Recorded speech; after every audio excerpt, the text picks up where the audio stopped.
আসসালামু আলাইকুম। প্রিয় দর্শক, অন্য মঞ্চের আলাপ চাইতায় আপনাদের সকলকে আমন্ত্রণ জানাচ্ছি। আসসালামু আলাইকুম এবং আদাব। হঠাৎ কি এমন হলো, এই যে সামাজিক যোগাযোগ মাধ্যমের ইনফ্লুয়েন্সার কিংবা 2024 সালের জুলাই আগস্টে যারা রেজিম চেঞ্জের ছিল, যাদের বলা হয় জুলাই যোদ্ধা, তাদের মধ্যে কেমন যেন একটা ভীতি কাজ করছে, একটা আতঙ্ক কাজ করছে। তাদের অনেকেই দেশ ছেড়ে চলে গেছে কিংবা যাবার চেষ্টা করছে। আবার কেউ কেউ অনুশোচনা, আত্মগ্লানিতে ভুগছে। তারা বলছে যে আমরা প্রতারিত হয়েছিলাম, আমরা বুঝতে পারিনি, আমরা ভুল করেছি। তো আসলে ঘটনাটা কি হয়েছে? গত পরশুদিনের একটা সত্যি ঘটনা দিয়ে শুরু করি।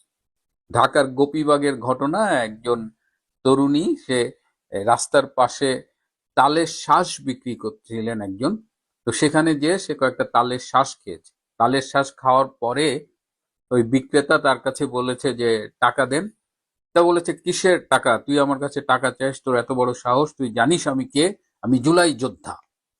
তো এখন বিক্রেতা তো গরিব মানুষ, উনি চুপ করে আছে। তো আশেপাশে যারা ছিলেন তারা কিন্তু এই বিষয়টা খেয়াল করেছে, এবং একজন তরুণী হওয়া সত্ত্বেও আশেপাশের মানুষ যা তাকে কিল ঘুষি শুরু করছে। তুই কিসের জুলাই যোদ্ধা? তুই তালের শ্বাস খাইছিস, তুই টাকা দিবি? গরিব মানুষের সাথে বলে তারে বেদম মায়ের। একটা ছোট্ট ঘটনা, কিন্তু এটাই জুলাই যোদ্ধাদের বর্তমান অবস্থা।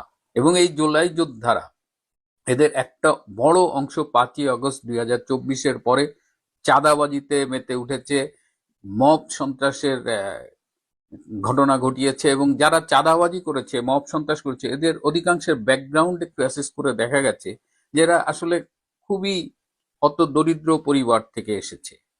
এবং মানে তারা এই সুযোগে they wanted to make their fortune. অনেক টাকা তারা উপার্জন করেছে। এই যে গাজীপুরে একটা মেয়ে সুরভি, সম্প্রতি শুনলাম যে সে নাকি ভারতে গিয়েছিল, সেখানে এক কোন দেশের ভিসার জন্য চেষ্টা করবে এবং সে বিদেশে চলে যাবে। তো এই সুরভি গ্রেপ্তার হয়েছিল। সে যে বাসার থেকে গ্রেপ্তার হয়েছিল, আপনারা দেখেছেন যে কি অবস্থা। সেও নাকি গাজীপুরে ব্যাপক চাঁদাবাজি করেছে এবং তার বিরুদ্ধে 50 কোটি টাকা চাঁদাবাজির ওই অভিযোগ উঠেছিল। তো এই হলো জুলাই যোদ্ধা। এখন তারা বিদেশে চলে যাচ্ছে এবং এই জুলাই যোদ্ধা নিয়ে ব্যাপক আলোচনা আবার শুরু হবার অন্যতম কারণ হলো যে সম্প্রতি একজন ইনফ্লুয়েন্সার কারিনা কায়সার মারা গেছেন। কারিনা কায়সারের বাবা হলেন ফুটবলার কায়সার হামিদ। তিনি একসময় মোহামেডানে খেলতেন, জাতীয় দলেও খেলতেন, এবং আমাদের যেসব বন্ধুরা মোহামেডানের সাপোর্টার ছিল, কায়সার হামিদ তাদের কাছে হিরো ছিল।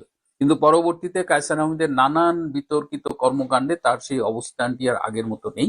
এবং তিনি, তার মেয়ে কারিনা কায়সার, তারা সবাই আলোচনায় এসেছেন এই সম্প্রতি ঘটনায় যে কারিনা কায়সার তার অ্যাকিউট লিভার ফেইলিওর ডেভেলপ করেছিল। এবং কারণ সেই বিষয়টা নিয়ে আমি আজকে কথা বলবো না, শুধু বলবো যে কারিনা কায়সার অসুস্থ ছিল, তার চিকিৎসার জন্য ক্রাউড ফান্ডিং করেছে তার বন্ধুরা, এবং আলটিমেটলি সে ভেলোরে ক্রিশ্চিয়ান মেডিকেল কলেজে চিকিৎসার জন্য গিয়েছিল। তার লিভার ট্রান্সপ্লান্ট করবার কথা ছিল, সেটি হয়নি, সে মারা গেছে।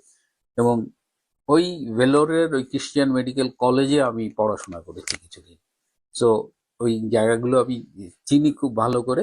তো কারিনা ক্যাসারের বিষয়ে যেহেতু আসলো এবং তাকে কেন্দ্র করে এই জুলাই যোদ্ধা, এবং তখন সামাজিক যোগাযোগ মাধ্যম সহ দেশে বিদেশে কারিনাকে কেন্দ্র করে দুই ভাগে ভাগ হয়ে গেছে। এবং যে এই তাহলে সেই কারিনা কায়সার যাকে আওয়ামী লীগের যে রিসার্চ অর্গানাইজেশন সিআরআই, তারা লেটস টক একটা অনুষ্ঠান করতো, সেইখানে তারা তাকে একেবারে প্রধানমন্ত্রীর কাছে নিয়ে গিয়েছিল। আমাদের সিআরআই এর একটা জিনিস আমরা লক্ষ্য করেছি, বা সেই সময় অনেকে, তারা এই সামাজিক যোগাযোগ মাধ্যমের ইনফ্লুয়েন্সারদের খুব মূল্য দিত এবং তাদের সে একেবারে প্রধানমন্ত্রী পর্যন্ত অ্যাক্সেস তৈরি করে দিত। কিন্তু ইনফ্লুয়েন্সাররা কোন রাজনৈতিক আদর্শ ধারণ করে কিংবা তাদের ডলার দিয়ে কেনা যায় কিনা, এগুলো কিন্তু কোনো বাজ বিচার ছিল না। কিন্তু আজকে দেখলাম যে কারিনা কায়সার মারা গেল। কারিনা কায়সারের মৃত্যুর পরে তাকে নিয়ে যে পরিমাণ ট্রল করা হয়েছে, এবং জুলাই যোদ্ধা শব্দটা এখন আসলে একটি গালি হয়ে গেছে, এমন পরিস্থিতি তৈরি হয়েছে যে কারিনা কায়সারের মা বলতে বাধ্য হয়েছে যে আমরা জুলাই যোদ্ধা না। মানে জুলাই যোদ্ধাটা একটা গালি, এটা একটা কলঙ্ক আর কি। সো এই কলঙ্কের দাগ কেউ আর গায়ে নিতে চাচ্ছে না। তারা গণভবনে চুরি করে ছিল বলে যে ভিডিও আমরা দেখেছিলাম সেটাও তারা অস্বীকার করে বলছে যে না, এটা আমরা বাইরে শুট করেছি, আমরা গণভবনে যাইনি। যা হোক, চুন্নি চোর পুরা ফ্যামিলির উপর একটা ট্যাগ লেগে গেছে। তো এই হলো আহ, মানে কারিনা কায়সার। আমি এই নামটা আগে শুনিনি, এটা আমার হয়তো বয়সের কারণে কিংবা আমি হয়তো এইসব বিষয় তো খোঁজও রাখিনি। কিন্তু আমি একটি কষ্ট পেয়েছি, গতকাল ঢাকা থেকে একজন মা আমাকে একটা ছোট্ট ক্লিপ পাঠিয়েছে, সেটাও এই কারিনা কায়সারের, এবং সেখানে দেখলাম যে কারিনা কায়সার একজন মাকে কিভাবে ট্রল করেছে। এছাড়াও আপনারা দেখেছেন যে সক্রেটিস মাহফুজ, এই ইনুস সরকারের যে ছাত্র বিষয়ক উপদেষ্টা, এবং যাকে ডক্টর ইনুস বিল ক্লিনটনের সামনে নিউ ইয়র্কে মাস্টার মাইন্ড বলে পরিচয় করিয়ে দিয়েছিলেন, সেই মাস্টার মাইন্ড মাহফুজ দুদিন আগে ফেসবুকে একটা স্ট্যাটাস দিয়েছে যে আওয়ামী লীগ তো সেদিনই ফিরেছে, যেদিন মপতন্ত্র কায়েম হয়েছে আওয়ামী লীগ তো সেদিনই ফিরেছে। হ্যাঁ, যেদিন ছাত্ররা 24কে 71-এর মুখোমুখি দাঁড় করিয়ে দিয়েছে, এসব অনেকগুলো দীর্ঘ একটা স্ট্যাটাস দিয়েছে। কিন্তু এই মাহফুজ যখন দায়িত্বে ছিল তখন কিন্তু এই মপতন্ত্রের বিরুদ্ধে একটা শব্দ উচ্চারণ করেনি, তখন কিন্তু সে এই 24কে গ্লোরিফাই করার চেষ্টা করেছে। তার আপন ভাইকে রেড ক্রসের বোর্ডে ঢুকাইছে, আরেক ভাই ইলেকশন করে হারছে। তো এখন যেহেতু কোথাও নেই, নিজেকে আলোচনায় রাখবার জন্য এইসব স্ট্যাটাস দিচ্ছে, কিন্তু এই মাহফুজদেরও বিশ্বাস করবার কোনো কারণ নেই। কিন্তু আমি আহ, এই শেষে আবার সেই কারিনা ক্যাসারের কাছে ফিরে যাব।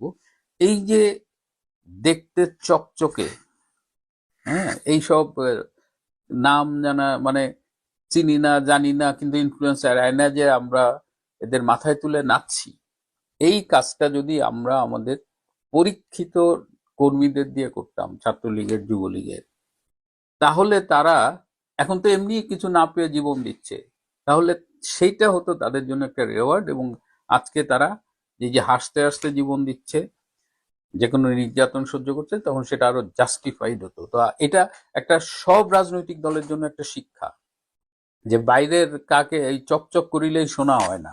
রাজনীতিতে আপনি তাকে নিয়ে আগাবেন যার আপনার দলীয় আদর্শের প্রতি একটা কমিটমেন্ট আছে, এবং সেই কমিটমেন্টবিহীন ইনফ্লুয়েন্সাররা আপনারা মাথায় তুলে নেচে এখন হাতে হাতে ফলাফল পাচ্ছেন, তাদের কাউকে পাওয়া যাচ্ছে না। এবং একটা ছবি দেখলাম ফেসবুকে, মাহিম আহমেদ নামে একজন ব্র্যাক ইউনিভার্সিটির ছাত্র, এবং সেও নাকি ইনফ্লুয়েন্সার।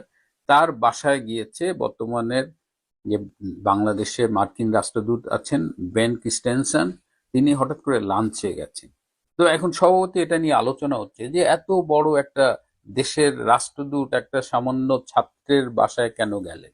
দুটো ব্যাখ্যা আমি পেয়েছি। একটা হলো যে কারণে আজকের এপিসোডটা করছি, যে জুলাই যোদ্ধা ইনফ্লুয়েন্সাররা ব্যাপক আতঙ্কে আছে, এরা মানুষজনের ঘৃণায় বাস করতেছে, রাস্তাঘাটে মানুষজন এদের ডাকাডাকি করে, সুযোগ মতো পাইলে এরাই এখন মবের শিকার হচ্ছে। তো এখন এই রাষ্ট্রদূত এদের বাসায় গেছে একটা মেসেজ দিতে যে তোমরা ভয় পেও না, আমরা তোমাদের সাথে আছি। আরেকটা ব্যাখ্যা যেটা পেয়েছি, যে এই ডিপ স্টেট বা এই বেন ক্রিস্টেনসনরা আবার নতুন করে একটা ভোট পাকানোর চেষ্টা করছে, এবং সেই কারণে তারা এ ধরনের ইনফ্লুয়েন্সারদের আবার অর্গানাইজ করার চেষ্টা করছে, কিন্তু ব্যাপকভাবে সেই আগের মতো সাড়া আর পাওয়া যাচ্ছে না। এবং একটা শ্রেণী, বিশেষ করে শিল্পী যারা আছে, তাদের মধ্যে এই অগাস্টের 5 তারিখে যে উল্লাস দেখা গিয়েছিল, 4 তারিখে যা বিক্ষোভ দেখা গিয়েছিল, এখন তারাও রিয়েলাইজ করছে যে they made a huge mistake. প্রিয় বন্ধুরা, মার্কিন স্বার্থ রক্ষা করার চেষ্টা করবে তারেক সরকার, ভারতের স্বার্থ রক্ষা করার চেষ্টা করবে তারেক সরকার, পাকিস্তান, চীন, যারা যারা আছে বাংলাদেশের আশেপাশে বা বাংলাদেশের রাজনীতিতে, বাংলাদেশের সরকারে যাদের স্টেক আছে, তাদের সবার স্বার্থ রক্ষা করেই তাকে চলতে হবে। এবং তিনি সবসময় বলবেন যে আমরা আসলে অন্য কারো স্বার্থ রক্ষা করছি না, আমরা শুধুমাত্র আমার দেশের স্বার্থ রক্ষা করছি। কিন্তু মূল কথাটা হচ্ছে তার ওই স্বার্থ রক্ষার মধ্য দিয়ে তার প্রধানমন্ত্রিত্বের স্বার্থ রক্ষা পাবে, তার দলের স্বার্থ রক্ষা পাবে। কত অন্যায় যে বাংলাদেশে ঘটেছে, মানে আমি জানি না সেটা অন্য কোনো সরকারের আমলে কখনো ঘটেছে বলে এমন নজির নেই। তো এখন সেই সময়কার একটা প্রত্যক্ষ সহায়ক গোষ্ঠী ছিল প্রফেসর ইউনূসের, সেটি রাজনৈতিক সংগঠনগতভাবে ছিল বা তার এনজিও ছিল, আন্তর্জাতিক ষড়যন্ত্র ছিল, নানা রকম আরো আন্তর্জাতিক পার্টনার ছিল ইত্যাদি। সবকিছু মিলিয়ে তো একটা প্রফেসর ইউনূসের সরকারটা এই দীর্ঘ সময় বাংলাদেশকে শাসন করেছে। তো সেই সময় তার যে সুবিধাভোগী এবং তার যে সহযোগী শক্তি যারা ছিল, তারাই ইউনূসের পক্ষের লোক, এবং তারা মনে করে যে যারাই প্রফেসর ইউনূসের সমালোচনা করবেন তারাই হচ্ছে তার প্রতিপক্ষ, এবং তার প্রতিপক্ষ বা প্রফেসর ইউনূসের প্রতিপক্ষ মানেই হচ্ছে আওয়ামী লীগ, এরকম একটা ধারণা কিন্তু তারা তৈরি করার চেষ্টা করছেন। এবং আপনি দেখবেন যে এখনকার সরকার, এমনকি প্রধানমন্ত্রী তারেক রহমান সম্পর্কেও তারা মাঝে মধ্যে এরকম বলে থাকে যে তারা তো আওয়ামী লীগের অনুপস্থিতিতে আরেক আওয়ামী লীগ হয়ে উঠছে বিএনপি। তার মানে হচ্ছে তাদের সার্বক্ষণিক একটা আতঙ্কের নাম হচ্ছে আওয়ামী লীগ। পেইড এজেন্ট বা নন পেইড এটা একটু বলা কঠিন, কারণ যথেষ্ট পরিমাণ শক্ত প্রমাণ হাতে না থাকলে তো একজনকে পেইড এজেন্ট হিসেবে অভিযুক্ত করা যায় না। কিন্তু যেই জায়গাটায় আমার কাছে খুব স্পষ্ট মনে হয় সেটি হচ্ছে একটা আদর্শগত জায়গা তো রয়েছেই। যেমন 5ই আগস্টের পরে প্রফেসর ইউনূসের নেতৃত্বে যখন সরকার গঠিত হলো, এবং সেই সরকারের সময় বাংলাদেশের ইতিহাসে নজিরবিহীন মব সহিংসতা, নজিরবিহীন বেআইনি ঘটনাবলী, নজিরবিহীন কি বলবো, মানে কত অন্যায় যে বাংলাদেশে ঘটেছে, মানে আমি জানি না সেটা অন্য কোনো সরকারের আমলে কখনো ঘটেছে বলে এমন নজির নেই। তো এখন সেই সময়কার একটা প্রত্যক্ষ সহায়ক গোষ্ঠী ছিল প্রফেসর ইউনূসের, সেটি রাজনৈতিক সংগঠনগতভাবে ছিল বা তার এনজিও ছিল, আন্তর্জাতিক ষড়যন্ত্র ছিল, নানা রকম আরো আন্তর্জাতিক পার্টনার ছিল ইত্যাদি। সবকিছু মিলিয়ে তো একটা প্রফেসর ইউনূসের সরকারটা এই দীর্ঘ সময় বাংলাদেশকে শাসন করেছে। তো সেই সময় তার যে সুবিধাভোগী এবং তার যে সহযোগী শক্তি যারা ছিল, তারাই ইউনূসের পক্ষের লোক, এবং তারা মনে করে যে যারাই প্রফেসর ইউনূসের সমালোচনা করবেন তারাই হচ্ছে তার প্রতিপক্ষ, এবং তার প্রতিপক্ষ বা প্রফেসর ইউনূসের প্রতিপক্ষ মানেই হচ্ছে আওয়ামী লীগ, এরকম একটা ধারণা কিন্তু তারা তৈরি করার চেষ্টা করছেন। এবং আপনি দেখবেন যে এখনকার সরকার, এমনকি প্রধানমন্ত্রী তারেক রহমান সম্পর্কেও তারা মাঝে মধ্যে এরকম বলে থাকে যে তারা তো আওয়ামী লীগের অনুপস্থিতিতে আরেক আওয়ামী লীগ হয়ে উঠছে বিএনপি।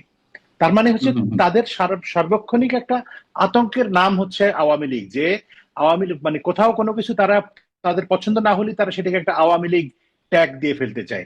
তো এই ঘটনাটা বাংলাদেশে গত 1.5 বছরে, মানে প্রফেসর ইউনূসের 1.5 বছরে ঘটেছে, এবং তারই ধারাবাহিকতা এখনো চলছে বলে আমার কাছে মনে হয়। এবং তারা চায় না কোনোভাবেই যে কেউ প্রফেসর ইউনূসের সরকারের কোনো সমালোচনা করুক, সেটি হাম হোক, সেটি মব হোক, সেটি অন্য যে কোনো বিষয় হোক। আপনি কথা বলতে গেলে প্রথমত আপনাকে তারা আওয়ামী লীগের ট্যাগ লাগিয়ে দেবে, দ্বিতীয়ত তারা আপনাকে মূর্খ, অশিক্ষিত এগুলো প্রমাণ করার চেষ্টা করবে, অথবা বলার চেষ্টা করবে যে এ বিষয়ে কথা বলার আপনার কোনো অধিকার নাই, এটি আপনার এখতিয়ারের বিষয় না। এরকম নানা রকম বয়ান তারা তৈরি করবে আপনার বিপক্ষে, যাতে যাতে তারা তারা মানে পরোক্ষভাবে তারা ভয় দেখাবে, সেই ভয়ে আপনি যেন চুপ করে থাকেন, এবং প্রফেসর ইউনূসের সরকারের বা ওই সময়ের শাসনের কোনো সমালোচনা যেন কেউ না করে। এটাই হচ্ছে প্রফেসর ইউনূসের সমর্থক গোষ্ঠীর মূল উদ্দেশ্য। তবে তারা পেইড নাকি নন পেইড নাকি ভলান্টিয়ার সেটা আমি বলতে পারবো না। কিন্তু হঠাৎ করে সাম্প্রতিক সময় আমরা দেখছি অনেক বেশি তৎপর হয়ে উঠেছেন তারা। যেমন আপনি একটা প্রোগ্রামে ছিলেন, সেটা নিয়ে আপনি নিজেও কথা বলেছেন, বিস্ময় প্রকাশ করেছেন যে হাম নিয়ে কথা বলতে গেলে হাম বিশেষজ্ঞ হতে হবে। যেই ইউনিসেফ থেকে স্টেটমেন্ট দেওয়া হলো যে ডক্টর ইউনূসকে সতর্ক করা হয়েছিল বারবার। গতকাল ইউনিসেফের আবাসিক প্রতিনিধি তিনিও সংবাদ সম্মেলন বললেন 4 থেকে 5 বার ডক্টর ইউনূস সরকারকে নোটিশ করা হয়েছে, তাদের যে ভুল নীতি সে বিষয়ে সেখান থেকে সরে আসার দাবি জানানো হয়েছে। এবং এই কথাগুলো বলার জন্যই তো আপনারা উপস্থিত ছিলেন, আপনারা তো হামের ট্রিটমেন্ট দিচ্ছিলেন না। সেটি নিয়েও এক ধরনের প্রোপাগান্ডা বাজরা তারা মানে পরিবেশ না, কিন্তু আমি এখানে একটু বলতে চাই, সেটা হচ্ছে যে আমি মনে করি আমরা যে আলোচনাটার জন্য ওখানে সমবেত হয়েছিলাম এবং যেসব কথা আমরা বলেছি, তাতে কিন্তু কিছুটা হলেও কাজ হয়েছে বলতে মানে টনক নড়েছে, সরকারের টনক নড়েছে। ইউনূসের সমর্থক গোষ্ঠী একটা ডিফেন্সিভ জায়গায় চলে গিয়ে আত্মপক্ষ সমর্থনের চেষ্টা করছে, এবং তারা এরকমও বলার চেষ্টা করেছে তাদের লোকজন দিয়ে সোশ্যাল মিডিয়াতে এরকম প্রোপাগান্ডা যে এই বৈঠক নাকি ইউনিসেফই করিয়েছে, ইউনিসেফের ফান্ডে বা ইউনিসেফের সহযোগী সংগঠন দিয়ে, যে ইউনিসেফের কাছ থেকে যে টিকা কেনা হয়নি, ইউনূস সরকার যে কিনেনি, সেটিকে ইউনিসেফ মাইন্ড করেছে, তাতে তারা ক্ষতিগ্রস্ত হয়েছে আর্থিকভাবে, এবং সেই জন্য ইউনূস সরকারকে দোষারোপ করার জন্য এরকম একটা বৈঠক পরোক্ষভাবে পেছন থেকে ইউনিসেফ আয়োজন করেছে। এবং এই কথা যখন লিখলো, এবং আমি দেখলাম আসিফ নজরুলের মতো লোকও সেই লেখা শেয়ার করেছেন তার ফেসবুক পেজে, নিঃসন্দেহে ইউনূস সরকারের সহযোগী হিসেবে তিনি এটা করতেই পারেন। এবং ওই দিনই বা তার পরদিন ইউনিসেফ থেকে বিবৃতি দিয়ে বলা হলো যে বাংলাদেশে এরকম নামের কোনো সংগঠন বা প্রতিষ্ঠান তাদের নেই, এবং তারা এই গোল টেবিল বৈঠক সম্পর্কে কিছুই জানে না বা তাদের কোনো জানার প্রয়োজনও মনে করে দরকার নাই। এটা একটা ভিন্ন প্ল্যাটফর্ম, ভিন্ন সংগঠন, ভিন্ন প্রতিষ্ঠান তারা করেছে। আবার অনেকে দেখবেন যে ডেইলি স্টারকে দিল্লি স্টার ইত্যাদি নানা রকম গালাগাল করে সেখানে পোস্ট দিচ্ছে ফেসবুকে যে তোমরা এইসব কেন করছো, ইউনিসেফ সমালোচনা করছো, এটা সেটা। অথচ ডেইলি স্টারের একটা হল, সেটা তারা কমার্শিয়ালি ভাড়া দেয়, প্রত্যেক দিনই সেখানে এক বা একাধিক প্রতিষ্ঠান, একাধিক সংগঠন সেখানে নানা রকম আলোচনা করে, অনুষ্ঠান করে, সেমিনার করে, গোলটেবিল করে। এখানে ডেইলি স্টারের সঙ্গে কোনো সম্পর্ক নেই। তো আমি বলতে চাচ্ছি যে এই যে আলোচনাটা আমরা অল্প কয়েকজন ছোট ছোট মানুষ সেখানে বসে কথা বললাম, তার ফলে সবার এমন এমন একটা অস্থিরতা তৈরি হলো যে সবাই এটা নিয়ে প্রচুর কথা বলা শুরু করলো, প্রচুর আলোচনা শুরু হলো। সরকারও বিষয়টাকে সিরিয়াসলি নিল। ইউনিসেফ পরের দিন বিবৃতি দিয়ে সংবাদ সম্মেলন করে তারা বলতে বাধ্য হলো যে আমরা সরকারকে সতর্ক করেছিলাম, তখনকার প্রফেসর ইউনূসের সরকারকে, যে 5 থেকে 6 বার চিঠি দিয়ে সতর্ক করা হয়েছে, তারপরেও তারা এই টিকা কেনার কোনো উদ্যোগ নেয়নি। এবং তারা নিজেরা কিনতে চেয়েছে। নিজেরা কিনতে গেলে ইউনিসেফকে অ্যাভয়েড করে সরাসরি ডাইরেক্ট নিজেরা কিনতে গেলে দেখা যায় যে 1 বছরের মতো সময় লাগে। তো এটি তো ইউনূস সরকারের পক্ষে সম্ভব ছিল না, এবং তারা সেই উদ্যোগও নেয়নি। মাঝে গুঞ্জন থেমে গিয়েছিল যে ডক্টর মোহাম্মদ ইউনূসকে রাষ্ট্রপতি পদে বসানো হচ্ছে। আবারও সেই গুঞ্জনটি আমরা শুনতে পাচ্ছি। ডক্টর ইউনূস রাষ্ট্রপতি পদে বসতে পারেন। বর্তমান যে রাষ্ট্রপতি রয়েছেন শাহাবুদ্দিন সাহেব, তাকে পদত্যাগ করতে হবে আমরা সবাই জানি। সেখানে সামবডি আসবে সেটিও আমরা জানি। কিন্তু ডক্টর ইউনূসের বিষয়ে যে গুঞ্জনটি মাঝে থেমে গিয়েছিল, আবার সেটি উঠছে। এই যে নানান ধরনের প্রোপাগান্ডা বা কিছু মানুষ যারা ডক্টর মোহাম্মদ ইউনূসের সমালোচনা করছেন, তাদের পিছে নানান ধরনের অপপ্রচার সৃষ্টি করা, এগুলো কি তারই একটা অংশ? বিএনপি দীর্ঘদিন পর, বিএনপি একটি পুরনো রাজনৈতিক দল, তাদের অনেক নেতৃবৃন্দ আছেন সিনিয়র, তাদেরকে বাদ দিয়ে হঠাৎ করে প্রফেসর ইউনূসকে রাষ্ট্রপতি কেন বানাতে হবে? বিএনপির কি লোকের অভাব পড়েছে, বা বিএনপি কি তাদের সঙ্গে চুক্তি করে ক্ষমতা এসছে যে তাদের বিরাট কোনো প্রতিপক্ষ ছিল, বিএনপিকে কারচুপি করে জিতিয়ে দেওয়া হয়েছে যে আমাকে তোমরা রাষ্ট্রপতি করে দিবা? সেরকমও তো না। আমরা সবাই জানি বাংলাদেশের রাজনীতিতে, আমি নির্বাচনের আগেও বহুবার বলেছি যে বাংলাদেশের ভোটের রাজনীতিতে সবচেয়ে বড় ফ্যাক্টর হচ্ছে আওয়ামী লীগ এবং বিএনপি। তো সেখানে বিএনপির অনুপস্থিতিতে আওয়ামী লীগ একা মাঠে গোল দেয়। গত ওই যে 14 সাল, 18 সাল বা অন্য 23 সালে, আমরা যে 24 সালে যেটা দেখেছি, আবার এবার আওয়ামী লীগ নেই, মানে অনেকটা ফাঁকা মাঠে বিএনপি গোল দিয়েছে। যদিও একটা মেকি নির্বাচনী প্রতিদ্বন্দ্বিতা আমরা দেখেছি, যেটা জামাতের সঙ্গে, মানে এখনকার বিরোধী দল জামাত, যদিও বিএনপির আর জামাত একসময় তারা ঐক্যবদ্ধ ছিল, সরকারের অংশ ছিল, আন্দোলনের অংশ ছিল, সবই। ওই যে জাতীয় পার্টি যেমন আওয়ামী লীগের বিরোধী দল, জামাত সেরকম বিএনপির বিরোধী দল। এগুলিকে ওই যে এরশাদের সময় আমরা বলতাম বিরোধী, গৃহপালিত বিরোধী দল। তো এরা বাইরে বাইরে ভেতরে যতই ভাব দেখাক যে আসলে তো জামাত কোনো বিরোধী দল না, জামাত একই দল।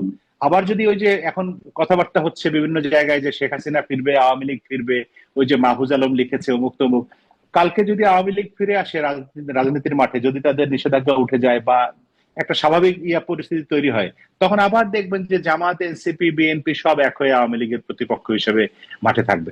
তো এইসব বাস্তবতায় আমার কাছে, যেটি আপনি মূল জায়গায় আসি, যে আমার কাছে মনে হয় না যে প্রফেসর ইউনূসকে রাষ্ট্রপতি করার জন্য বিএনপিও খুব একটা তৎপর, আমার ব্যক্তিগত ধারণা। আপনার হিসাবটা হয়তো একদিক থেকে অবশ্যই ঠিক আছে, কিন্তু আমি যদি পাল্টা প্রশ্ন করি যে 1 নম্বর হচ্ছে, আপনি বলেছেন তার ওই তিক্ত অভিজ্ঞতা থেকে তিনি আর ফিরে আসবেন না এই ধরনের পদে, ডক্টর ইউনূসের কথা বলেছেন। কিন্তু ডক্টর ইউনূস সম্পর্কে আমরা জানি যে সবসময় তিনি লাইমলাইটে থাকতে চান বা বিশেষ বিশেষ পদে তিনি বসতে চান, তিনি সহজে পদ ছাড়েন না, এই একটি বিষয়। দ্বিতীয় কথা হচ্ছে যে কেন বিএনপি তাকে করবে? পাল্টা প্রশ্ন যদি করা হয় যে ডক্টর ইউনূস মার্কিন চুক্তি করে গেল, সেই চুক্তির বীর দর্পে এগিয়ে নিয়ে যাচ্ছে বিএনপি। ডক্টর খলিল ডক্টর ইউনূসের উপদেষ্টা পরিষদে ছিলেন বিশেষ জায়গায়, তিনি হলেন পররাষ্ট্রমন্ত্রী। আশিক চৌধুরী বিডার চেয়ারম্যান, মার্কিন নাগরিক, তিনি উড়ে এসে জুড়ে বসলেন, তিনি এখনো বহাল তবিয়াতে আছেন। এরকম আরো অনেক এক্সাম্পল দেওয়া যাবে। জ্বালানি সমঝোতা স্মারক স্বাক্ষরিত হলো, যেখানে আমাদের জ্বালানি মন্ত্রী ছিলেন না, পররাষ্ট্রমন্ত্রী ডক্টর খলিল নিজ দায়িত্বে তিনি এগুলো করলেন। নতুন করে সামরিক চুক্তি কথা শোনা যাচ্ছে। অর্থাৎ সবকিছু আইদার ডিপ স্টেট অথবা মার্কিন যে এজেন্ডা গুলো, সেই এজেন্ডা বাস্তবায়নের পথে বিএনপি এগিয়ে চলেছে। আমরা ধারণা করেছিলাম বিএনপি এগুলো থেকে বেরিয়ে আসবে, কিন্তু আমরা দেখতে পাচ্ছি যে বিএনপি এগুলো সব বাস্তবায়নের পথে এগোচ্ছে। সেই জায়গা থেকে ডক্টর ইউনূসকে যদি বিশেষ জায়গা থেকে চাপ প্রয়োগের মাধ্যমে বসানোর কথা বলা হয়, সেটা কি অবাক হওয়ার কিছু থাকবে? আচ্ছা, না সেরকম ক্ষেত্রে অবাক হওয়ার কিছু থাকবে না। এখানে দুইটা ইস্যু আমি বলতে চাই আলাদা করে। এক নম্বর ইস্যু হচ্ছে যে বিদ্যমান কাঠামো, যেটি বিদ্যমান সাংবিধানিক কাঠামোর ভেতরে প্রফেসর ইউনূস রাষ্ট্রপতি হবেন এবং তাকে ওই গণভবনের, না কি বলে, বঙ্গভবনের একজন স্পিচ রাইটার একটা বক্তৃতা লিখে দিবেন, প্রধানমন্ত্রী তারেক রহমান সেটি অনুমোদন করবেন এবং তারপরে তিনি সেটি, এই যে আমাদের শাহাবুদ্দিন চুপ্পু সাহেবের মতো অথবা পূর্ববর্তী রাষ্ট্রপতিদের মতো তিনি এটা পাঠ করে যাবেন। সেই রকম জায়গায় বোধহয় মানে প্রফেসর ইউনূসের প্রতি আমার সকল শ্রদ্ধা রেখেই বলছি যে তিনি বোধহয় ওই রকম একটা পুতুলের মতো রাষ্ট্রপতি হতে রাজি হবেন না নিজেও। তাকে যদি ওই সেরকম রাজনীতি ক্ষমতা আন্দোলনের দেওয়া, কারণেই তো জামাত ইসলামী এবং এনসিপি সকল জুলাই সনদ বাস্তবায়নের জন্য নানান ধরনের চাপ হ্যাঁ, দিচ্ছে। কিন্তু কিন্তু কিন্তু কিন্তু সেই জুলাই সনদ তো বিএনপি বাস্তবায়ন করছে না। সেই জুলাই সনদ বাস্তবায়ন যদি না করে তাহলে তো প্রফেসর ইউনূস এরকম ঠুটো জগন্নাথ রাষ্ট্রপতি হতে যাবেন বলে আমার কাছে মনে হয় না। এক, দ্বিতীয় হচ্ছে আপনি মার্কিন চাপের কথা বলছিলেন বা মার্কিন চুক্তি ইত্যাদি বিষয়ে বিএনপি সরকার কোনো ভিন্ন রকম অবস্থান নেয়নি। আমরা জানি যে তৃতীয় বিশ্বের দেশগুলো, বিশেষ করে বাংলাদেশের মতো দেশের রাজনীতি বা সরকার পরিচালনার ক্ষেত্রে দেশের ভেতরের রাজনীতি যেমন থাকে, দেশের বাইরের রাজনীতিও থাকে। সরকার পরিচালনার ক্ষেত্রে শুধু না, সরকার গঠন, সরকার পতন, সরকার পরিচালনা সবকিছুর ক্ষেত্রেই নানা রকম দেশি বিদেশি, মানে নানা রকম চাপ থাকে, নানা রকম কৌশল থাকে, নানা রকম মেকানিজম থাকে। তো সেই ভূ রাজনৈতিক যে প্রেক্ষাপট, সেই প্রেক্ষাপটের জায়গা থেকেই কিন্তু প্রফেসর ইউনূস ক্ষমতায় এসছেন এবং মার্কিন যুক্তরাষ্ট্র বা পশ্চিমা শক্তি তাকে যে উদ্দেশ্যে বসিয়েছেন সেই উদ্দেশ্য সফল করার জন্যই মার্কিন চুক্তি হয়েছে। এখন তারেক রহমান বা বিএনপি ক্ষমতায় এসে এতদিন পরে, বিএনপি দীর্ঘকাল পরে, 20 বছর পরে বিএনপি ক্ষমতায় ফিরে এসে হঠাৎ করেই একটা মার্কিন যুক্তরাষ্ট্রের বিপক্ষে, ভারতের বিপক্ষে, পাকিস্তানের বিপক্ষে, চীনের বিপক্ষে চলে যাবে সেটা সম্ভব না। তাকেও তো আসলে বাস্তবতা বুঝতে হবে। এটা আমি যেটি মনে করি সেটা হচ্ছে যে বিএনপি হুবহু সবকিছু ওই রকম ভাবে মেনে নেবে সেটি না। নিশ্চয়ই তারা পর্যালোচনা করবে, নিশ্চয়ই তারা তাদের মতো করে কিছুটা হলেও পরিবর্তন করার চেষ্টা করবে, সংযোজন, পরিমার্জন, বিয়োজন, যাই বলেন না কেন, মানে এটাকে একটা রিভিউ করার জায়গায় তারা নিয়ে আসবে এবং সেই আলোচনাগুলি বিএনপির ভিতরে আন্ডারনিথ কিন্তু আছে, স্রোতের মানে তলদেশে, পানির উপর থেকে সেটা দেখা যায় না। কিন্তু আমার কাছে মনে হয় যে এটার জন্য সময় লাগবে। আর আপাতত যেহেতু তারা দীর্ঘদিন পরে ক্ষমতায় ফিরে এসছে, এখন তারা তাদের দলকে সংগঠিত করা, দেশের এই রাজনৈতিক, অর্থনৈতিক, সামাজিক অস্থিরতা, মব নিয়ন্ত্রণ ইত্যাদি, তারপরে একটা বড় চাপ তাদের উপরে যে জুলাই সনদের বাস্তবায়ন, তারপরে জুলাইয়ের হত্যাকাণ্ড ইত্যাদির বিচার, আওয়ামী লীগের রাজনীতিতে ফিরবে কি ফিরবে না, শেখ হাসিনা বলছেন দেশে ফিরবে, সবকিছু মিলিয়ে সরকারের উপরে তো নানা রকম চাপ রয়েছে। সেই চাপ মোকাবেলা করে এখনই সরকার মার্কিন চুক্তি রিভিউ করতে যাবে বলেও আমার কাছে মনে হচ্ছে না। সময় লাগবে, একটা নতুন সরকার, তাকে তো নাগরিকদের তরফ থেকেও সময় দেওয়ার বিষয় আছে। সময় দেওয়া বলতে বড় বড় পলিসি লেভেলের ক্ষেত্রে সময় দেওয়া, কিন্তু যখন কোনো, ওই যে গতকালকের রামিসার ঘটনার কথা বল, এরকম যখন কোনো অবিচার অন্যায় ঘটবে সেখানে কোনো সময় দেওয়া যাবে না, সেখানে সঙ্গে সঙ্গেই ব্যবস্থা নিতে হবে। কিন্তু রাষ্ট্রীয় দীর্ঘমেয়াদী পলিসি বা এরকম আন্তর্জাতিক পলিসি নির্ধারণের ক্ষেত্রে তারা ভেবেচিন্তে সময় নেবে।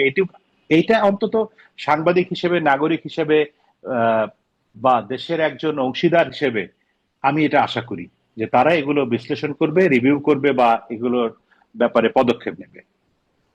আমি আপনার সঙ্গে একমত। এই প্রশ্নটি করে আমরা শেষ করবো আপনার প্রতিক্রিয়া জেনে বা উত্তরটি নিয়ে। সেটা হচ্ছে, আপনি যেটা বলছেন দীর্ঘ 20 বছর পর বিএনপি ক্ষমতায় এসেছে, অবশ্যই তারা নিজেদের স্বার্থ অবশ্যই বিবেচনা করবে। নিশ্চয়ই কাউকে এমন ভাবে আহ রাগ ক্ষোভের জায়গা নিয়ে যাবে না বা প্রতিহিংসার জায়গা নিয়ে যাবে না যাতে ক্ষমতা হারাতে হয়। আমার প্রশ্ন হচ্ছে যে দলীয় স্বার্থ তো অবশ্যই দরকার, এবং অবশ্যই ক্ষমতায় থাকার জন্য রাজনৈতিক দলগুলো প্রতিযোগিতা করে, এটি তো নতুন করে বলার কিছু নেই। কিন্তু দলীয় স্বার্থ দেখতে গিয়ে আমার জাতীয় স্বার্থ, আমাদের জাতীয় সার্বভৌমত্ব বিপন্নের পথে যাবে, সেটি কোন রাজনৈতিক দলের আদর্শ হতে পারে? মানে আপনি বলছেন সময় দিতে হয়, সেই সময় দিতে দিতে আমরা দেখলাম বোয়িং চুক্তি করা হলো, জ্বালানি সমঝোতা স্মারক চুক্তি করা হলো, আমরা দেখতে পাচ্ছি যা সামরিক চুক্তির দিকে হয়তো যেতে পারে।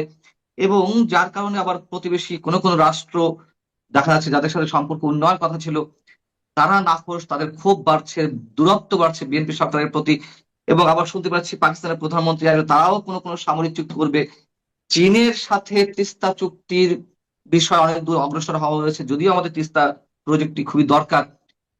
সব মিলিয়ে কি আসলে দেশের স্বার্থ বাদ দিয়ে দলীয় স্বার্থ বা ক্ষমতাটাকেই বড় করে দেখা হচ্ছে, নাকি নাকি যারা বলেন যে বিশেষ কোনো চুক্তির মাধ্যমেই কেউ কেউ ক্ষমতায় থাকার চেষ্টা করেছে বা ক্ষমতায় এসেছে? আচ্ছা, এটা শোনেন, রাজনীতিবিদদের কথাবার্তা তো আসলে আপনার আমার কথার মতো না। ওনারা, আমার সাংবাদিকতা জীবনের একটা অভিজ্ঞতা, এটা আমি মানে আড্ডায়, ঘরোয়া আড্ডায় বিশেষ করে বলি, আজকে আপনাকে বলি যে আমার জানা মতে রাজনীতিবিদরা, আমি তো দীর্ঘকাল টেলিভিশনে কাজ করেছি, সেই 2000 সাল থেকে শুরু করে টেলিভিশন ক্যামেরার সামনে কখনো, জেনারেলি কখনো রাজনীতিবিদরা কোনো সত্যি কথা বলেন না। সেই কথাই বলেন যেই কথা মানুষ শুনতে চায়, বা যেই কথা শুনলে তার নিজের, তার দলের, তার সরকারের বা তার মানে তার সারাউন্ডিংস এর উপকার হবে। ওনার মনের মধ্যে কি আছে সেটি উনি নিজেই জানেন। ওনার মানে ঠিক পাশে বসা মানুষটিও জানেন কিনা সন্দেহ আছে। ফলে রাজনীতিবিদরা যখন বলেন যে আমরা দেশের স্বার্থে এটা করছি, সেটা কতটা দেশের স্বার্থ, না কতটা ওনার নিজের স্বার্থ, বা কতটা ওনার দলের স্বার্থ, সেটি উনি ভালো বলতে পারবেন। কিন্তু আমার অভিজ্ঞতা হচ্ছে যে ওনারা প্রকাশ্যে যা বলেন সেটি বেশিরভাগই হচ্ছে লোক দেখানো, এটি আসলে সত্যিকারের কথা না। আর হ্যাঁ, বিএনপি বা আওয়ামী লীগ বা যে কোনো দল ভিত্তিক বিষয় না, বাংলাদেশের রাজনীতিতে আমরা দেখেছি যে সবাই কম বেশি এই মার্কিন যুক্তরাষ্ট্রকে খুশি রেখে, ভারতকে খুশি রেখে, চীনকে খুশি রেখে, কোনো কোনো ক্ষেত্রে পাকিস্তানকে খুশি রেখে তাদের রাষ্ট্র পরিচালনা করে এবং করতে হয় বা করেছে অতীতে। আপনি দেখেন শেখ হাসিনার সরকারের আমলে চীন থেকে যখন সাবমেরিন কেনা হলো, সেটি নিয়েও কিন্তু ভারতের সঙ্গে এক ধরনের টানাপোড়েন তৈরি হয়েছিল, আমাদের মনে আছে। তো এরা কিন্তু চেষ্টা করে, সব সরকারি চেষ্টা করে যে ভারতকেও খুশি রাখা, চীনকেও খুশি রাখা, এই মার্কিন যুক্তরাষ্ট্রকেও খুশি রাখা, রাশিয়াকেও খুশি রাখা। এবং অনেকে আবার মনে করে যে এই যে সকলকে খুশি রাখতে গিয়ে আসলে কাউকেই খুশি রাখতে পারে না, এটাও আরেকটা। তো ফলে মার্কিন স্বার্থ রক্ষা করার চেষ্টা করবে তারেক সরকার, ভারতের স্বার্থ রক্ষা করার চেষ্টা করবে তারেক সরকার, পাকিস্তান, চীন, যারা যারা আছে বাংলাদেশের আশেপাশে বা বাংলাদেশের রাজনীতিতে, বাংলাদেশের সরকারে যাদের স্টেক আছে, তাদের সবার স্বার্থ রক্ষা করেই তাকে চলতে হবে। এবং তিনি সবসময় বলবেন যে আমরা আসলে অন্য কারো স্বার্থ রক্ষা করছি না, আমরা শুধুমাত্র আমার দেশের স্বার্থ রক্ষা করছি। কিন্তু মূল কথাটা হচ্ছে তার ওই স্বার্থ রক্ষার মধ্য দিয়ে তার প্রধানমন্ত্রিত্বের স্বার্থ রক্ষা পাবে, তার দলের স্বার্থ রক্ষা পাবে। এটি হচ্ছে আমার ব্যক্তিগত ধারণা। আমি ছোট্ট একটা প্রশ্ন করি, আপনি নিজে বলছেন সবাইকে সন্তুষ্ট রাখতে গিয়ে আসলে কাউকে সন্তুষ্ট রাখা যায় না দিন শেষে। সেক্ষেত্রে কি বিপদে পড়ার সম্ভাবনা আছে? যেমনটা এর আগে আমরা দেখেছি, মানে শেখ হাসিনা তিনি শেষ পর্যায়ে এসে চীনকে হাতে রাখার চেষ্টা করলেন, ভারতকে তো সবসময় আম, আহ, একটা আস্থার জায়গায় রাখার চেষ্টা করে যাচ্ছিলেন, কিন্তু শেষ পর্যায়ে এসে ভারত মনক্ষুণ্ণ হলো। এবং অনেকে বলেন যে অনেকগুলো কারণের মধ্যে এটি একটি কারণ, আওয়ামী সরকারের যে করুণ বিদায়টি এটি তার মধ্যে অন্যতম একটি কারণ। সেই ধরনের কোনো বিপদের আশঙ্কা আছে কিনা, যে সবাইকে সন্তুষ্ট রাখতে গিয়ে আসলে না, ক্রস ফায়ারে এখন জি না, ব্যাপারটা হচ্ছে শেখ হাসিনার ক্ষেত্রে এই ঘটনাটা ঘটেছে।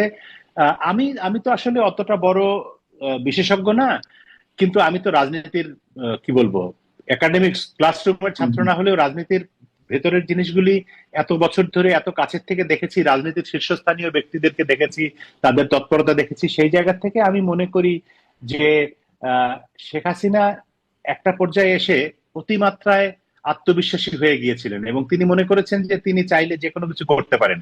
সেই জায়গা থেকে তিনি আসলে একটু একটু ওভার ট্রাম্প খেলছিলেন শেষের দিকে এসে। দীর্ঘদিন ক্ষমতায় থাকার কারণে তার ভিতরে এই কনফিডেন্সটা তৈরি হয়েছিল।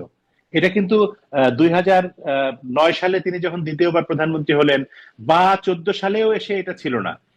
এরকম কি বলবো, অতিরিক্ত আত্মবিশ্বাসী সিদ্ধান্ত এবং অতিরিক্ত জনবিচ্ছিন্ন সিদ্ধান্ত আমি বলবো, সেগুলো আমরা লক্ষ্য করেছি ওনার ভিতরে 2018 সালের পর থেকে। তো একটা 10 বছর টানা প্রধানমন্ত্রী থাকার পরে এরকম একটা সিদ্ধান্ত, একটা বা একাধিক সিদ্ধান্ত তিনি নিয়েছেন, এবং তারই ধারাবাহিকতায় উনি বিভিন্ন সময় বিভিন্ন রকম কাজকর্ম করেছেন যেগুলো তার জন্য বিপদের কারণ হয়েছে, তার দলের জন্য ক্ষতির কারণ হয়েছে।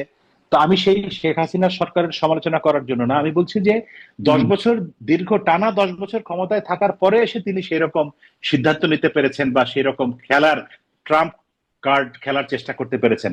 তারেক রহমান তো একেবারেই নবীন রাজনীতিতে, তিনি দীর্ঘদিন দেশের বাইরে ছিলেন, সরাসরি রাজনৈতিক কর্মকাণ্ড থেকে বিচ্ছিন্ন ছিলেন। দেশে এসে তার এগুলো সামাল দিতে সময় লাগছে। সরকার প্রধান হিসেবে দায়িত্ব নিয়ে তাকে নানা রকম পরিস্থিতি, মানে কঠিন পরিস্থিতির ভিতর দিয়ে প্রতিদিন আগাতে হচ্ছে। তিনি অভিজ্ঞতা অর্জন করতে করতেই তার অনেক সময় লাগবে। ফলে তিনি এখনই শেখ হাসিনার মতো এরকম ওভার ট্রাম্প খেলতে যাবেন বলে আমার কাছে মনে হয় না। এবং তিনি চেষ্টা করবেন যতটা রয়েস হয়ে, মানে কম এফোর্ট দিয়ে সম্পর্কগুলিকে মেনটেন করা যায়। এটা আমার ব্যক্তিগত ধারণা। তারপরেও তারেক রহমানের উপদেষ্টারা রয়েছেন, পররাষ্ট্র মন্ত্রণালয় রয়েছে, তারা সিদ্ধান্ত নেবে সরকার কি করবে। কিন্তু আমি সাদা চোখে মনে করি যে তারেক রহমান এখন কোনো বিপদ হতে পারে এমন কোনো ঝুঁকি তিনি নেবেন না, সেটি অভ্যন্তরীণ ভাবেও না, আন্তর্জাতিক ভাবেও না।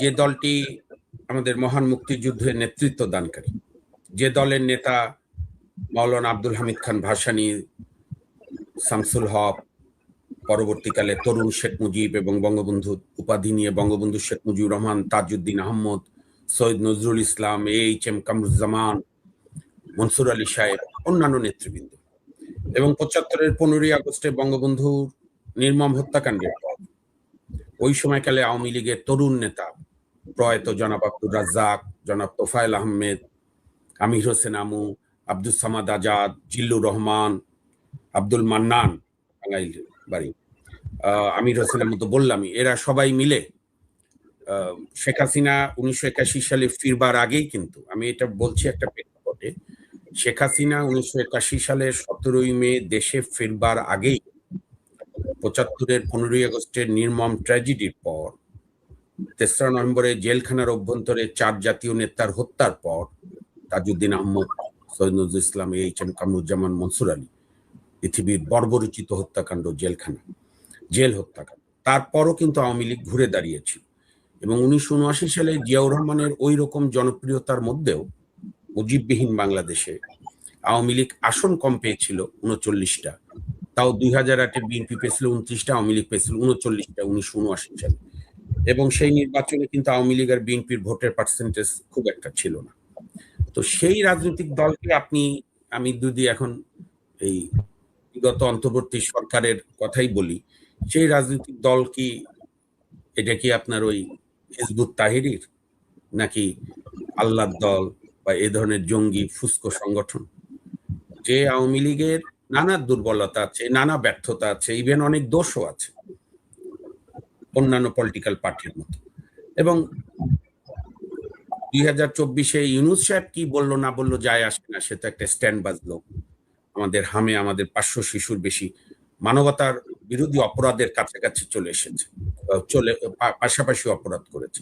কিন্তু যেমন অনেকে বলে, আমার সঙ্গে অনেকে দ্বিমত করতে পারে, অনেকে বলে না একটা বড় অংশ এখন, হ্যাঁ 15 বছরের অবৈধ শাসন, আওয়ামী লীগের শাসন যদি ভোটারবিহীন বলেন তাহলে 2014 থেকে আওয়ামী লীগ মাইন্ড করলো কিছু যায় আসে না। আর অন্যরা মাইন্ড করলে হবে না যে 8-এ নির্বাচন হয়নি, 8-এ সুষ্ঠু নির্বাচন হয়েছে। যে কয়টি বাংলাদেশের নির্বাচন গ্রহণযোগ্য সব মানুষের কাছে, তার মধ্যে একটি ছিল অন্যতম 2008-এর 29শে ডিসেম্বর। সো 8-এর 29শে ডিসেম্বর থেকে 14 সালের 5ই জানুয়ারি নির্বাচন আগ পর্যন্ত শেখ হাসিনা সরকার সাংবিধানিকভাবে বৈধ সরকার। এবং আপনার সেইখানে 14-র পরে 18, 24 এগুলো নিশ্চয়ই আমি মনে করি প্রকাশ্যে বলুক না বলুক, অন্তত আওয়ামী লীগের মতো অভিজ্ঞ দল নিশ্চয়ই তারা তাদের দলের মধ্যে আলাপ করে। এটা খুব গর্বের না, লজ্জার যে আওয়ামী লীগ ভোট এবং ভাতের অধিকার প্রতিষ্ঠার কথা বলে, বা শেখ হাসিনাও বলতেন আমি সব হারিয়ে এটার জন্য এসেছি। সেই আওয়ামী লীগই ভাতের অধিকার হয়তো দিয়েছে, ভোটের অধিকার কেড়ে নিয়েছিল। এটা তো সত্য, ঐতিহাসিক সত্য। তো সেই আওয়ামী লীগকে আপনি, ওই যে আসিফ নজরুল আজকে যান বাঁচানোর জন্য এগুলো বলছে যে আওয়ামী লীগ ফিরে এসেছে, ছিলই, দম্ভ ছিল না কি বলছে, এগুলো পড়ার উচিত পাই না। তো তারাই তো একটা ইস্যুটা আপনার মনে আছে পুনিয়া ভাই, বীর মুক্তিযোদ্ধা একজন সাবেক রাষ্ট্রপতি যিনি পার্লামেন্টের স্পিকার ছিলেন এবং অভিজ্ঞ পার্লামেন্টিয়ান, 7 বার এমপি হয়েছিলেন সব আমলে, সব সরকারের আমলে, বিএনপির আমল তো বটেই। তো সেই আব্দুল হামিদ সাহেব অসুস্থ বেচারা, লুঙ্গি পরে, তার ড্রেস পরার বদলানোর টাইম নেই, লুঙ্গি পরে সিঙ্গাপুর চলে গেল।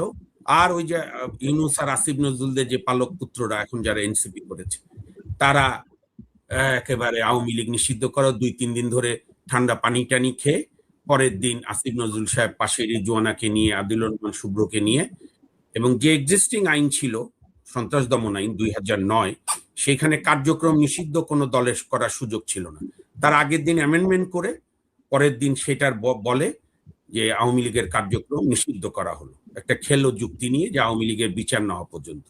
তার 5ই আগস্টের পরে কত, এখন তো মে মাস, আর 3 মাস পর 5ই আগস্ট হবে, জুন জুলাই আগস্ট, এখনো আওয়ামী লীগের বিরুদ্ধে কোনো মামলাই হয়নি।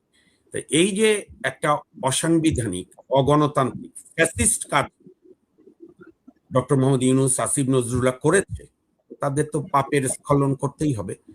তো আমি মনে করি যে আমি আবারও আপনার বহু টকশো তো বলেছি, বিএনপি এই বর্তমান সরকার যদি মনে করে যে আমরা সত্যি আওয়ামী লীগের সময় যাদের বিরুদ্ধে দুর্নীতির অভিযোগ ছিল, এটাও তো সত্য, ব্যাংক লুটের অভিযোগ ছিল, হত্যাকাণ্ডের অভিযোগ আছে, সেগুলোরও যদি সুষ্ঠু বিচার করতে হয়, তাহলে গণতান্ত্রিক পদ্ধতিতে আওয়ামী লীগের নিষেধাজ্ঞা প্রত্যাহার করে আওয়ামী লীগ তার রাজনীতি করুক, জনগণ গ্রহণ করে কিনা, কিংবা আওয়ামী লীগের নেতাদের বিচার নর্মাল আদালতে, প্রচলিত আদালতে, আইসিটিতে না, সাক্ষ্য প্রমাণ দিয়ে উভয় পক্ষের লয়ারকে দিয়ে গ্রহণযোগ্য বিচার করুক, যে বিচার কেউ এসে কলমের খোঁচা বাদ করতে পারবে না। এখন তো শেখ হাসিনার যতটুকু বিচার হয়েছে বন্যদের, সেটা নিয়ে তো অনেক প্রশ্ন, অনেক বিতর্ক, অনেক ধরনের যৌক্তিক প্রশ্ন উঠছে। তাদের কি নাম অ্যাপ্রুভার করানোর ক্ষেত্রে অর্থনৈতিক লেনদেনের খবর পাওয়া যাচ্ছে, এক প্রসিকিউটর তো পদত্যাগই করলো অর্থনৈতিক লেনদেনের অভিযোগে আওয়ামী লীগের এক নেতার লয়ারের সঙ্গে। তো যাই হোক, তো ফলে আমি মনে করি শেখ হাসিনা যেটা এটা সিদ্ধান্ত বলেছেন, আমিও দেখেছি ইন্ডিয়ান পত্রিকাতে, খুব নামকরা পত্রিকা ইন্ডিয়ান এক্সপ্রেস এবং টাইমস অফ ইন্ডিয়া বোধহয় খুব সম্ভবত। তো ধরেন আওয়ামী লীগ তো আওয়ামী লীগের কার্যক্রম করবেই। যখন তারেক রহমান সাহেব লন্ডনে নির্বাসনে ছিলেন, তখন তো উনিও প্রায় বলতেন আসবো, বিএনপিরাও বলতো আসবে, স্লোগান ছিল না? সম্মানিত দর্শক, সারা বাংলাদেশ আবার শেখ হাসিনার জ্বরে কাঁপছে। মানে এটা ইতিবাচক নয়, শেখ হাসিনার ভয়ে কাঁপছে। সাম্প্রতিক সময় তিনি একটি ভিডিও বার্তায় বেশ দৃঢ়তার সঙ্গে এবং অনেকটা হুমকির স্বরে ঘোষণা করেছেন আগামী 6 মাসের মধ্যে তিনি দেশে ফিরবেন। এবং তিনি সরকারকে দুটো কথা বলেছেন। প্রথম হলো যে আমাকে যে বিমানে করে বা প্লেনে করে এই দিল্লিতে পাঠানো হয়েছে, সেই বিমান পাঠান, আমি এক্ষণ চলে আসব। Number 1, it's a huge challenge. এবং যারা বিমানে করে শেখ হাসিনাকে দিল্লিতে পৌঁছে দিয়েছেন, তাদের গালের উপর রীতিমতো চপেটাঘাত। যদি সাহস থাকে, যদি শক্তি থাকে, তাহলে সেই প্লেনটা পাঠান। এখানে সাহস, শক্তি এবং সামর্থ্য, তাহলে সেই প্লেনটা পাঠান, আমি সেই প্লেনে চলে আসব। একেবারে বাংলা কথা। 2 নম্বর, আমি আসতেছি, জেলখানা রেডি করেন, আমাকে কোথায় রাখবেন, জেলখানা রেডি করেন, আর আমাকে যে ফাঁসি দেবেন সেই মঞ্চটাও রেডি করেন। এইরকম থ্রেট বিদেশে বসে বা জেলখানাতে বসে কোনো রাজনৈতিক নেতা দিয়েছেন আমি আসলে শুনিনি। অনেক বড় বড় নেতা এই মুহূর্তে জেলখানাতে আছেন। মায়ানমারের অং সান সু চি আছেন, ইমরান খান আছেন, মাদুরো আছেন, এরকম অনেকে আছেন। আবার অনেকে প্রবাসে আছেন। এমনকি শেখ হাসিনার চাইতেও বড় বড় এবং বিখ্যাত মানুষগুলো, যাদের প্রতি ইন্টারন্যাশনাল কমিউনিটির একটা বিরাট, যাকে বলা হয়, গ্রিন সিগন্যাল রয়েছে। যেমন ধরুন দালাই লামা, ভারতের রাষ্ট্রীয় মেহমান রূপে দালাই লামা দীর্ঘদিন ধরে আছেন তিব্বতের ধর্মগুরু, এবং যার উপর আমেরিকার একটা প্রচণ্ড গ্রিন সিগন্যাল রয়েছে। He can fly around the world just like a president. America তাকে এই সুযোগটা দিয়েছে, কিন্তু চীন পছন্দ করছে না। এত ক্ষমতা নিয়েও দালাই লামা কোনোদিন শেখ হাসিনার মতো এভাবে কথা বলেননি। এর বাইরে বহু মানুষ এক্সাইলে ছিলেন বা এখনো আছে। যেমন রেজা শাহ পাহলভির সন্তান এখন আমেরিকাতে আছেন। তারপর রাশিয়াতে আছেন বাশার আল আসাদ। পলিটিক্যাল লিগেসি, রাষ্ট্র ক্ষমতা এবং পিছনে যদি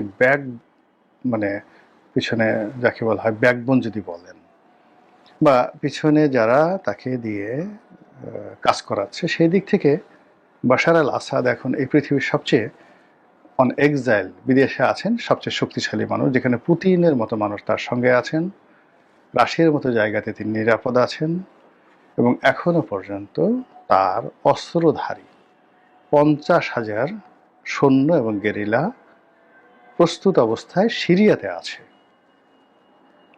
50,000।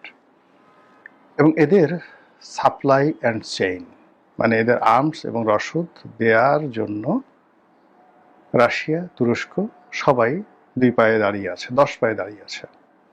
আরব বিশ্বের একটা বিরাট অংশ, বিশেষ করে ইরান, পরিপূর্ণভাবে 100% লজিস্টিক সাপোর্ট দিয়ে এই 50,000 অস্ত্রধারী যারা বাশার আল আসাদের সেনাবাহিনীতে ছিলেন, এবং তাদের একটা বিরাট অংশ এখন গেরিলা হয়ে আছে। এরপরেও একটা ট্রু শব্দ আসাদের শুনছেন এখন পর্যন্ত, এরকম একটা কথা আমি আসবো 6 মাসের মধ্যে। সো এই যে শেখ হাসিনা যে কথাগুলো বলছেন, প্রথম কথা হলো যে তিনি হয়তো পাগল হয়ে গেছেন, অথবা তিনি বুঝতে পেরেছেন যে বাংলাদেশের মাটি তাকে ডাকছে, তিনি বাংলাদেশের জন্য অপরিহার্য, তার প্রতিপক্ষ দুর্বল হয়ে পড়েছে, কাজেই এখন একটু ধাক্কা দিলে হয়ে যাবে, এরকম তার একটা ধারণা হতে পারে। এবং তিনি এক্ষেত্রে একটা জিনিস আপনাদেরকে বলি, বাংলাদেশে যে কজন রাজনীতিবিদকে আমি দেখেছি, ধরুন এরশাদ সাহেবকে দেখেছি, মদুত আহমেদকে দেখেছি, তারপর মিজানুর রহমান চৌধুরী সাহেবকে দেখেছি, বেগম জিয়া, সালাউদ্দিন কাদের চৌধুরী, মানে অন্ততপক্ষে আমি ইনক্লুডিং মতিয়া চৌধুরী সহ 150 থেকে 200 যাদের প্রথম পরিচয় ছিল, তারা লেখাপড়া করতেন, প্রচুর বই পড়তেন এবং লিখতেন। তো সেই দিক থেকে শেখ হাসিনা একমাত্র সরকার প্রধান যিনি এই যাদের নাম বললাম তার সমসাময়িক সবার চাইতে বেশি পড়াশোনা করেছেন। মানে তার এডুকেশন কোয়ালিফিকেশন, ভালো ছাত্রত্ব, এগুলো ডাজ নট ম্যাটার, কিন্তু একটা বিষয় জানার জন্য, বোঝার জন্য যে মেহনত করা দরকার, পড়াশোনা করা দরকার, সেটা এই যে তার সমসাময়িক কোন নেতা বলতে পারবে না। শেখ হাসিনার সাথে বেশি লেখাপড়া করেছেন, মানে বই পড়েছেন। এবং অবাক করার ব্যাপার হলো এগুলো আবার পড়ে তিনি ডায়েরি মেনটেন করতেন এবং এই বিষয়গুলো নিয়ে আলাপ আলোচনা করতেন অনেকের সঙ্গে। এর মধ্যে গল্প আছে, উপন্যাস আছে, সিনেমা আছে, রাজনীতির বই আছে, সংবিধান আছে, পার্লামেন্টারি প্রসিডিংস আছে, এরকম নানা জিনিস তিনি পড়তেন, ইতিহাসের ছাত্র হিসেবে পড়তেন। এবং এই কারণে যারা লেখাপড়া করে, বুদ্ধিমান, তিনি তাদেরকে চিনেন এবং চিনতে পারেন। এটা কেবলমাত্র বাংলায় নয়, কলকাতায় যারা এরকম আছে, দিল্লিতে যারা আছে, এদের একটা বিরাট চ্যানেল শেখ হাসিনার মধ্যে একটা সে নিউক্লিয়াসের মতো গড়ে তুলেছে। তার বন্ধু, ঘনিষ্ঠ বন্ধু, ধরেন ক্লাসমেট কবি এই যে নির্মলেন্দু গুণ, বেবি মওদুদ, সাংবাদিক বেবি মওদুদ তার ঘনিষ্ঠ বন্ধু, এরকম অসংখ্য, মানে পেশায় প্রফেশনে আছেন অসংখ্য মানুষ তার ক্লাসমেট বন্ধু। এমনকি এই যে প্রথম আলোর মতিউর রহমান, মাহফুজ জানাম, এরাও কিন্তু তার ব্যক্তিগত বন্ধু। সম্পর্ক হয়তো ভালো না, কিন্তু তারা সমপর্যায়ের এবং একটা সময় তাদের মধ্যে খুব ভালো বন্ধুত্ব ছিল। তো সেই দিক থেকে আমার কাছে মনে হচ্ছে যে শেখ হাসিনা তার এই যে এক্সাইল, ভারতে যে অবস্থান, এটাকে নিজেকে তিনি তুলনা করছেন শের শাহের মতো। শের শাহের একটা দীর্ঘ সময় তাকে পালিয়ে থাকতে হয়েছে, নিজের মানে সৎ মায়ের অত্যাচারে তাকে তার বাবার কাছ থেকে পালিয়ে থাকতে হয়েছে।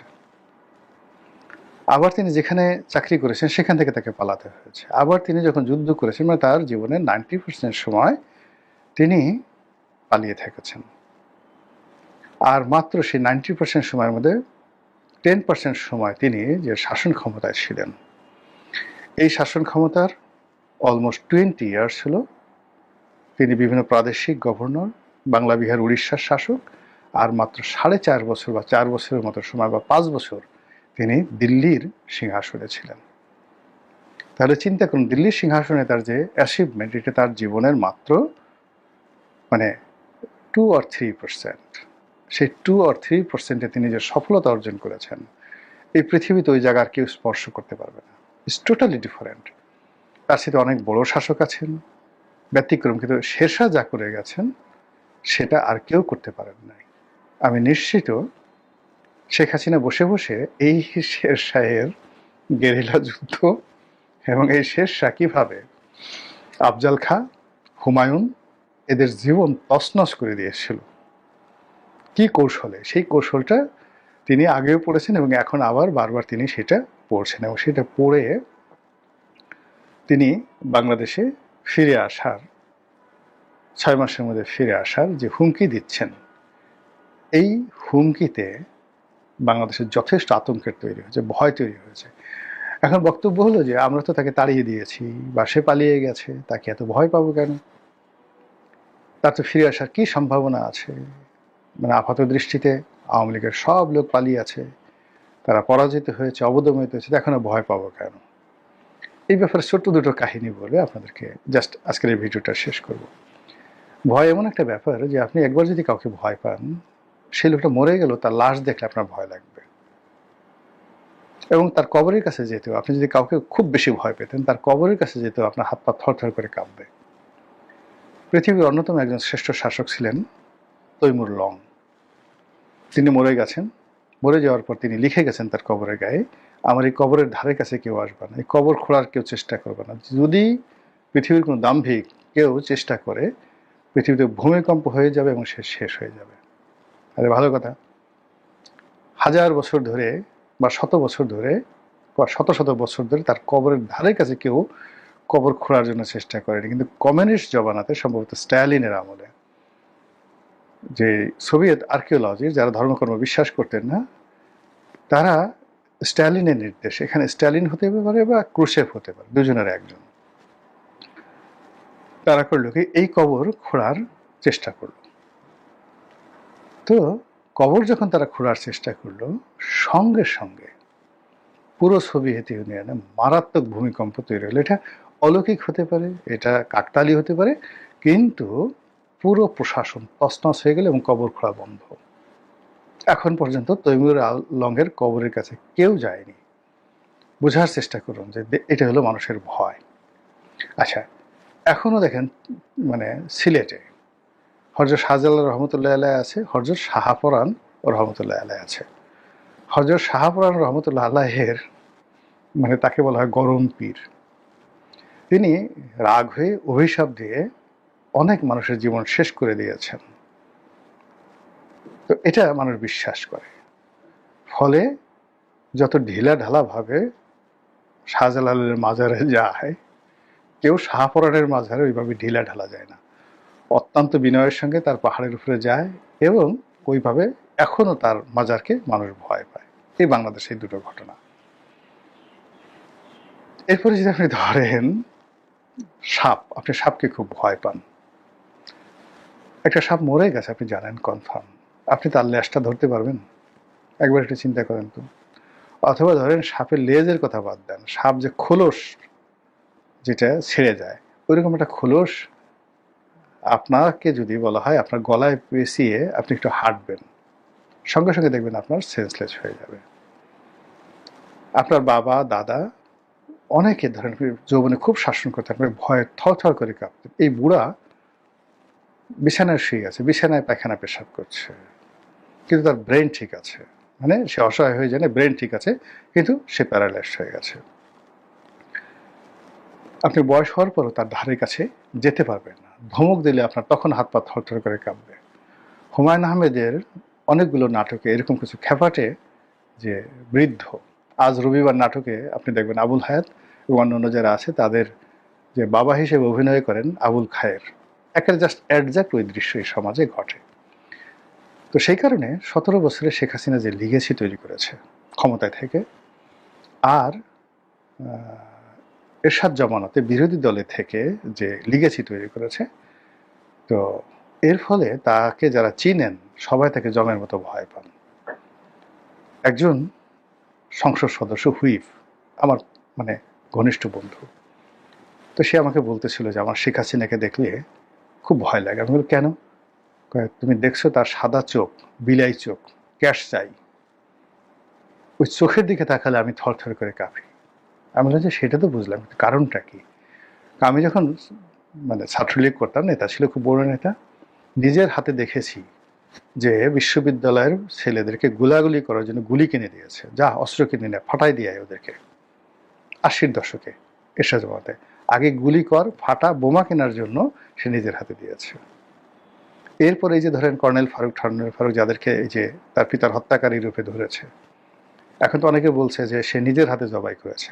সত্য মিথ্যা জানি না, তো বোঝার চেষ্টা করুন যে ধরে তার যারা পিতার হত্যাকারী তাদেরকে নাকি তিনি নিজের হাতে জবাই করেছেন।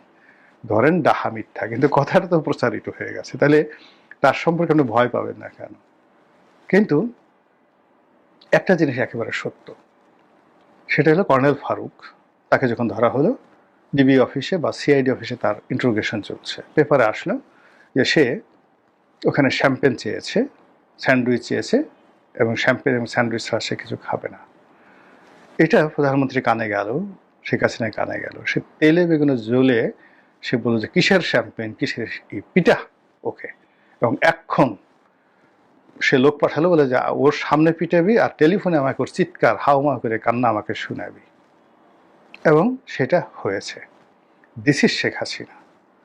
তো সেই শেখ হাসিনা হঠাৎ করে বলতেছে 6 মাসে চলে আসবে। তাহলে বলেন তো, যারা জানে এই ঘটনাগুলো তারা কেন ভয় পাবে না? ওই যে সুরেন্দ্র সেন গুপ্তের সেই কথা, বাঘে ধরলে বাঘে ছেড়ে দেয় অনেক সময়, শেখ হাসিনা ধরলে কখনো ছাড়ে না। এটা বুঝেন না?